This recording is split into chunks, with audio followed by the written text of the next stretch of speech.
Hello and welcome to Accounting Instruction Help and How-To. In this lecture, we're going to be talking about the classical economic model, also known as the long-run model or the growth model or the supply-side model.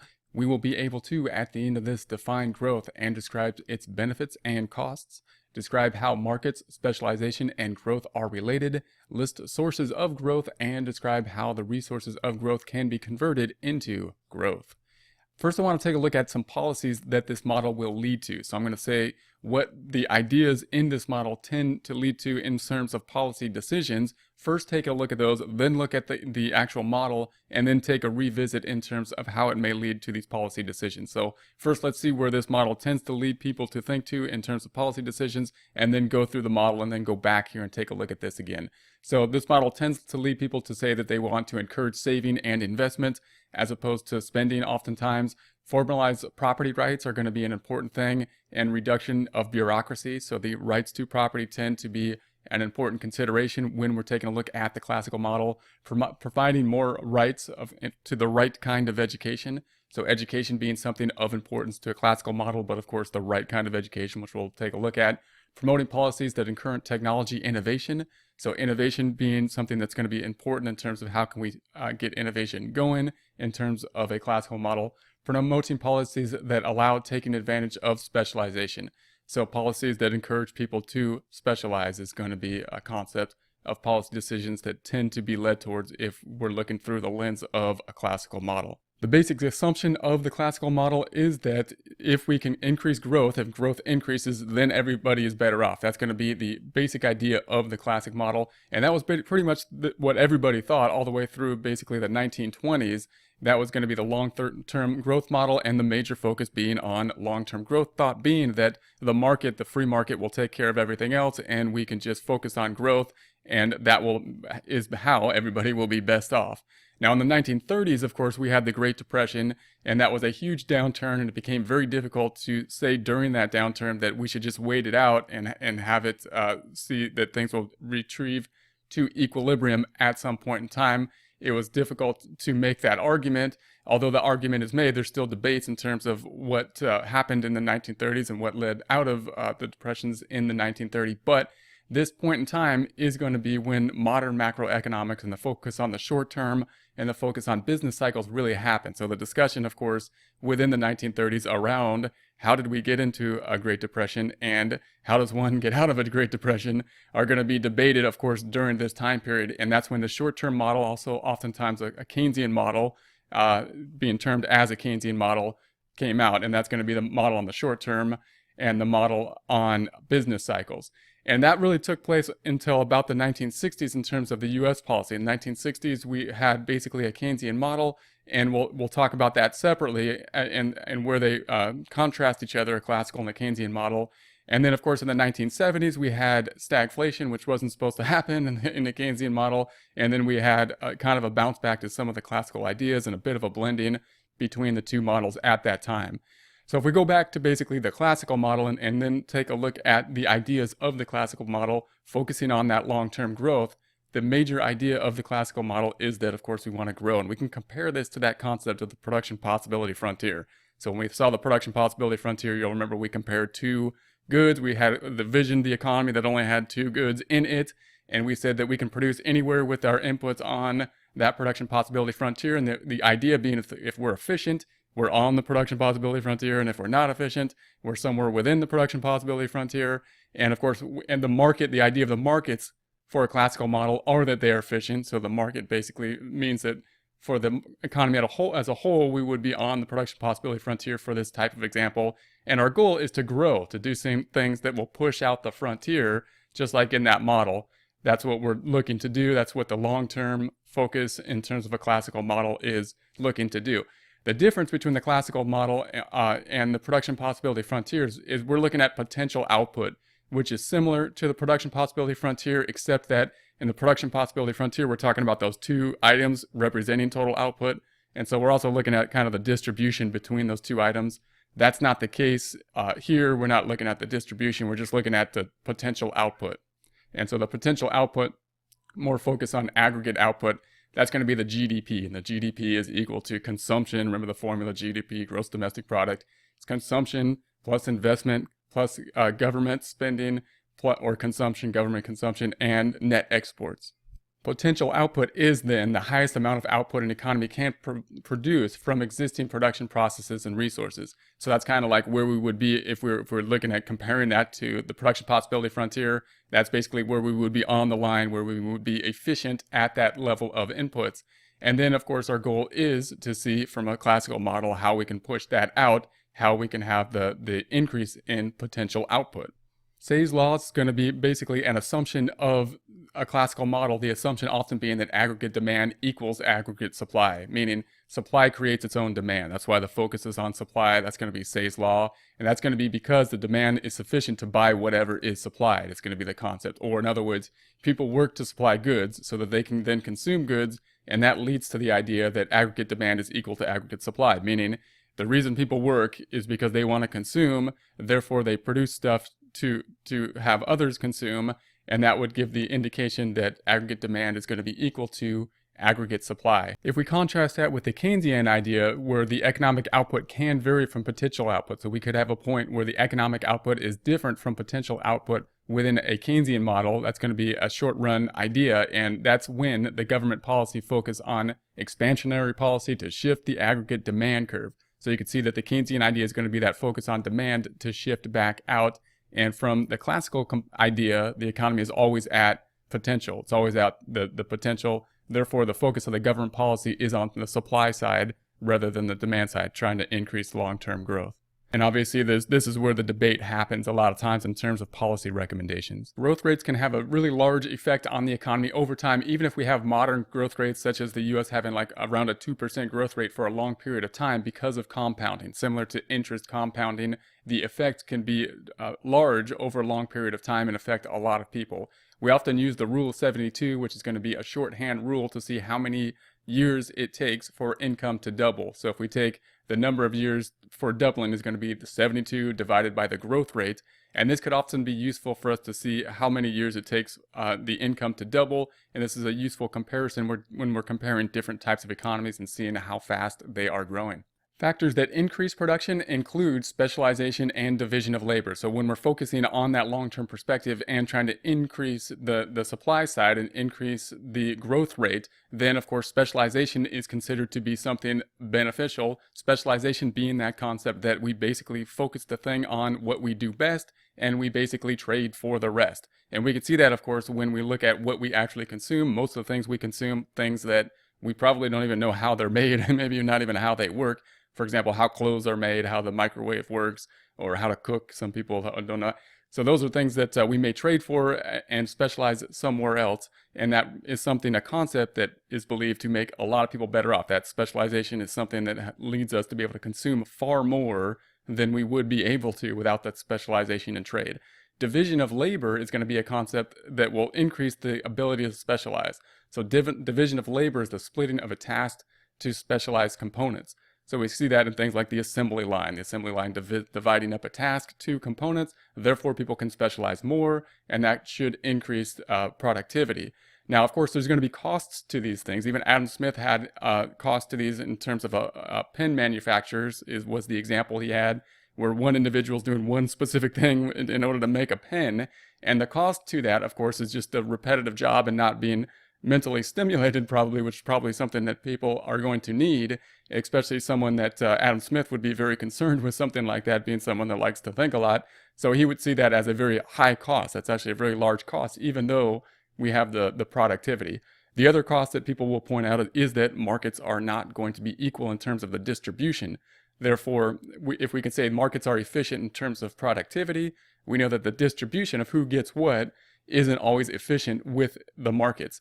Now, from a supply side argument, oftentimes the classical argument is going to be that more people would be far better off if we still just focused on increasing productivity. That would still increase everybody far more than if we focused on distribution and neglected the growth. Focusing on growth would help more people than focus on distribution. And of course, that's a debated topic. And the other side of it would be that we need to focus more on distribution. And of course, there's all people inside in the middle in terms of those two policies. But the extremes would be that the growth rate in terms of a classical model would be the main focus. That will help the most people.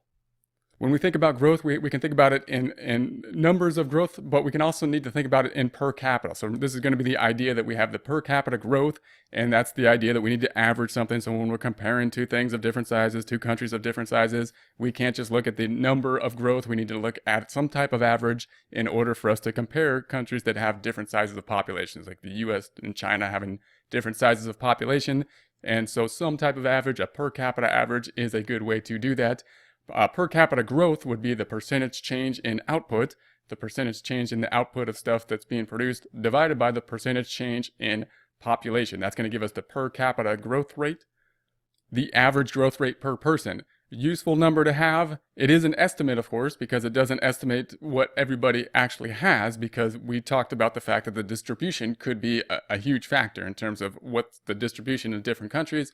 And if the distribution is skewed to one small group of population, then the average could be a bit misleading in terms of the average person. Some people in those circumstances would say that instead of using the average in those cases, we should use the median.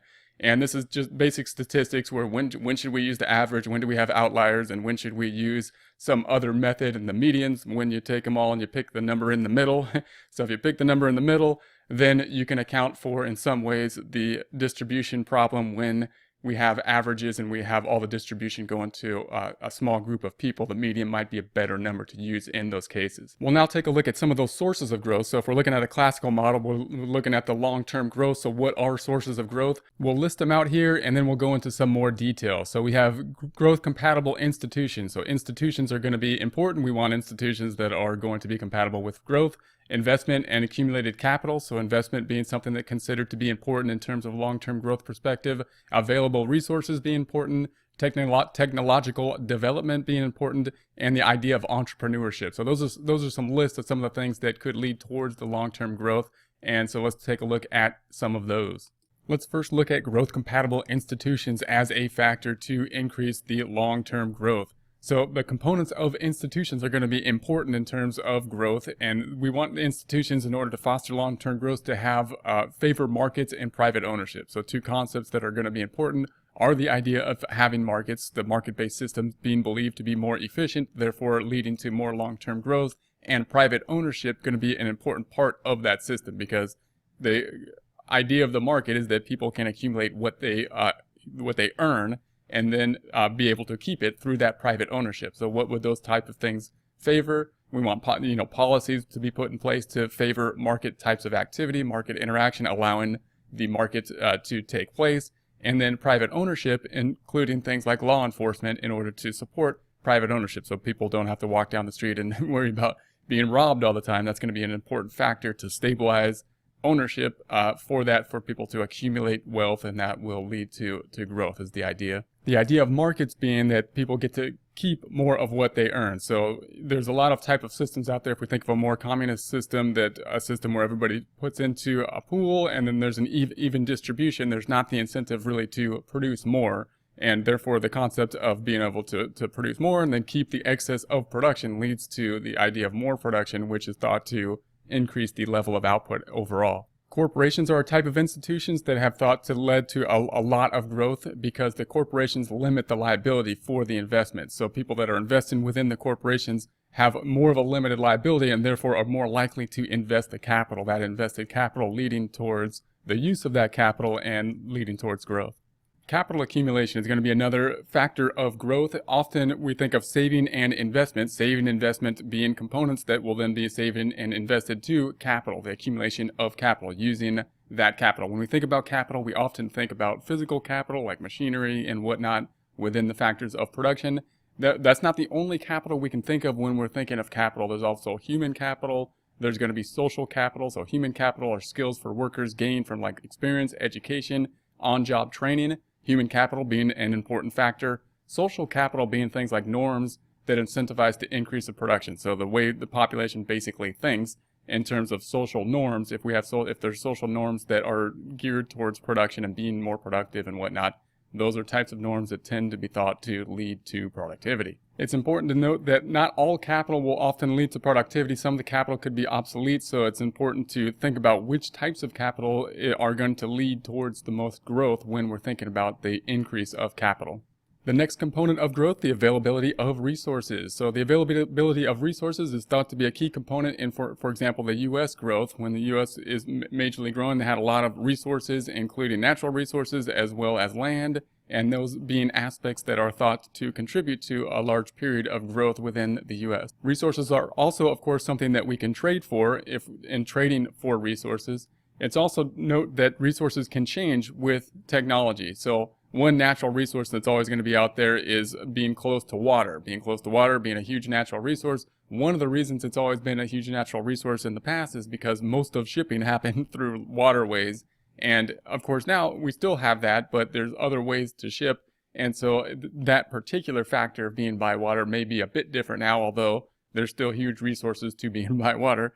But other types of natural resources, we think of something like oil. Before we knew how to use oil and burn oil, the oil was not at all productive. It was actually something that was probably detrimental to have on the land, and now it's obviously resourceful. If we then use technology and get past oil and start to use something that would be more efficient, then again, the oil may then turn out to be less useful at some point. And this is an important idea, that the technology is often something that's going to outpace the use of the resources. So we often run into this problem. We'll talk a bit more about this a bit later, but we often run into this problem that we're going to say, well, we're going to run out of resources.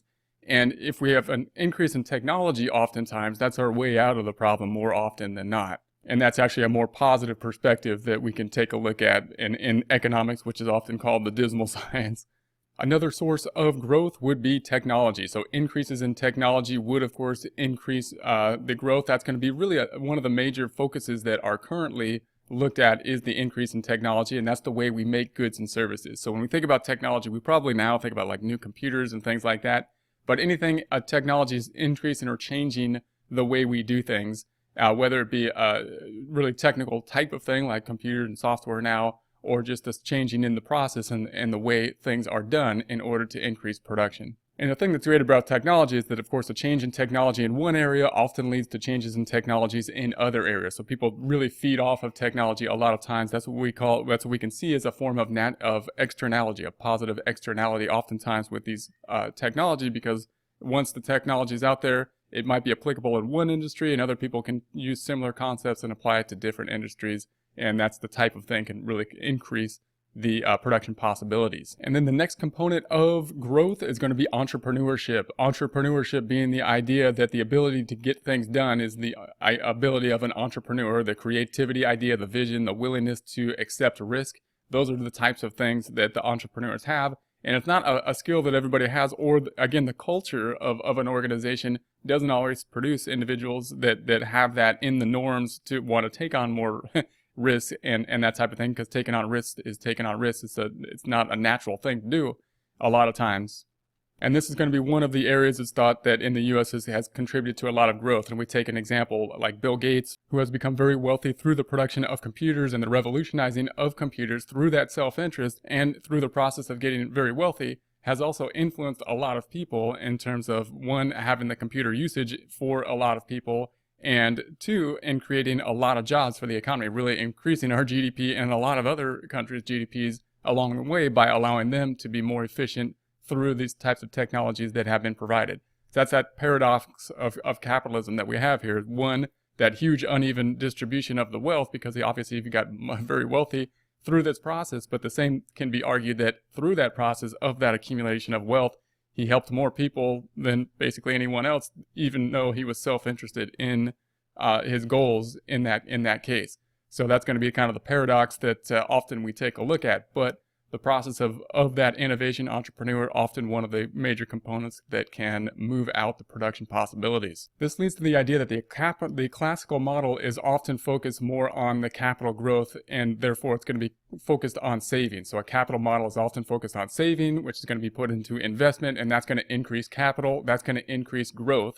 And that's why the classical model is often going to lead to policy recommendations that want to reduce spending below the amount that is taken in. The classical model doesn't want to have deficits. And of course, that's going to run contra to the more Keynesian model, which would say that in the short run, it's okay to have deficits. It's okay to overspend at a point when you need to stimulate the economy. And of course, from a policy perspective, that's where the two views have problems. At one time, it was thought that we would have a problem, and that problem being called the law of diminishing marginal productivity. And this is one of the problems that really got economics the name of like the dismal science, is predictions like these. But they make sense through the time period, and you can see why people would come to these predictions. And that idea would be that the capital countries would slow down because as more variable input is added, eventually the additional output produced will fall with each new input. So the idea being that resources are limited. For example, people are not. If we take examples of a farms, which was the common example at the time, production of more food is going to increase as long as we put more people, more human capital into the production of food. We can then make more food. But the problem that was observed at the time was that people are growing at like an exponential rate, and the land is not. So at some point in time, if you just look at the math there, we would eventually run into some type of problem where we have no more land and a lot of people, and the production wouldn't be there. Now, later on, this prediction didn't play out, and the reason it didn't play out is because of the advances in technology. Advances in technology made the production of food a lot better. So the idea is that the advances in technology should be able to hopefully continue to outpace this type of problem, the law of diminishing marginal productivity. And that's why the new focus, oftentimes in a long-term perspective, would be on the production of technology. And this is actually a very common, very positive outlook in terms of economics, the idea that if we continue to grow and if we continue to increase in technology, then we can overcome some of these problems such as the one with the limitation of land. We still have predictions about limitations with resources with regard to land, think with regard to natural resources like oil and air. And there's two approaches to those types of problems. One is to restrict the consumption, and the second is to grow and come up with new technology in order to find out new solutions to problems like that. And so that's actually a fairly positive look on how we can get through some of the problems that we have. So if that is the goal, then how do we get more technology? What is technology? Technology advance is the result of what the economy does. So we want, if there's going to be more investment, do we need more investment in research and development in one way or another? What are the types of ways that more investment can be put into place? Should it be done through the private or government spending in terms of research and development? Make advances in science, things within science area are advances that would be good for technology to get new knowledge out there. Work out new ways of organized production, so better systems of production organization, more efficient ways to do things. And then there's ideas of institutions within technology and laws and whatnot, because we know that those positive externalities do have positive effects within the market, and we want to incentivize these new effects. We want to incentivize things like research and development. And the classical idea of this, the classical thought process when we think about types of policies that might be beneficial in order to do this, would be things if we're producing something like medicine. If you can imagine we're producing a medicine for some kind of problem, and it takes millions of dollars to make the medicine, millions of dollars to go through the testing, to test the medicine in order to get it ready for production. And then right when you give it for production, someone else can then just copy it for 5 cents or something like that. That's going to be one of the problems that don't incentivize, it's thought to may not incentivize the production of the medicine. And those are where ideas of property rights in terms of intangible assets, such as patents and things like that, to incentivize people to want to do the research and development in those types of institutions to set that up. Of course, there's going to be pros and cons to that, because once a drug has been made, we want to distribute to anybody that needs something like that. So there's debates on how those laws should be set up, but we can see this in a lot of different areas, in technology types of areas, in production of entertainment areas. What are going to be the property rights formats? How are we going to set up those laws to incentivize people to want to engage in production of technology? There's also a debate over the idea of technology lock-in, meaning some restrictions to technology just because of the current technology in place. So this often happens in things like networks, and it's questionable. So things like a phone line, once the phone line's in place and you have the network, it's difficult for new technology to take its place, because you need the network. You can't have a phone line if there's only one person on the network. 2 people's better. Once the network has been set up, it's difficult for another type of technology to get in place, because that network has then been set up. We see this in a lot of operating systems have the same type of thing. If we're using an operating system that nobody else uses, it might be the best operating system ever, but if no one else uses it, then we may not be able to run anything on it, Social media networks are going to be in the same thing. You need a network to work it. So once the network is in place, something else may come in that might be better, and it can't really get hold in the market in something like that. We often see this in things like DVDs. When DVDs come into the market, there's a debate over what format is the best, and whichever one tends to get the most people to be putting their movies on the DVD is probably the one that's going to win, even though it might not be the best technology in terms of just overall performance. And so there's questions in terms of what kind of impact does that have? Is that good or bad? Does it have a big impact or a minor impact? But it's an interesting note to look at. So with all this said, let's go back to our growth policies, the growth policies that the thought process of someone who's thinking in this classical model tend to lead towards. We're going to look at the policies that this thought process tends to lead towards. It tends to lead towards encouraging saving and investments rather than spending, and that's oftentimes one of the major points of conflict between a classical model and a Keynesian model. Keynesian model meaning short-term investments are by the government spending to stimulate the economy being something that's needed, and deficits not a big problem during some time periods depending on where we are in the business cycle, and the classical model tending to be more on the idea of long-term growth, and that being done through more of saving and investing. Formalizing property rights and reducing bureaucracy and corruption. Property rights being important to a classical model, then providing the right kind of education. So increasing education is thought to be a growth aspect. Promoting policies that encourage technological innovation is going to be the types of policies that are going to be wanting to be put in place if they were in a classical model perspective. And promoting policies that allow the taking advantage of specializations. Things that norms that tend to have people want to take place in specializations, as well as institutions that encourage these types of things. Those are the types of policies that a classical model would tend to lead towards.